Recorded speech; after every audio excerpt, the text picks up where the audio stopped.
Mun kami ada duit 10,000, simpan dekat ASB ke ataupun tukar dalam bentuk emas. Macam tu tuan-puan.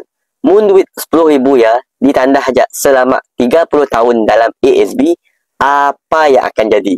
Jumlahnya akan jadi sekitar RM54,000 dengan mengambil kira dividen 57% setahun. Banyak nak. Tetapi bagi siapa yang faham tentang time of value money, bahasa mudahnya kita tunggah kuasa beli duit kertas, dan bagi siapa yang tahu nombor tu langsung mengujarkan. Kena jangan tertipu dengan nombor. Kita mungkin rasa sangat gembira dapat dividen 5 hingga 6% setiap tahun.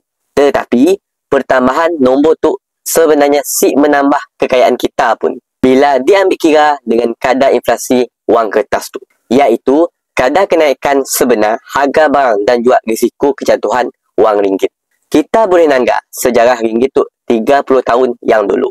Pada tahun 1997, ringgit pernah gugur sebanyak 50% dalam masa setahun saja. Pada tahun 2000, ringgit gugur lagi 35% setahun. Memang nombor dalam akaun bank masih kekal RM10,000.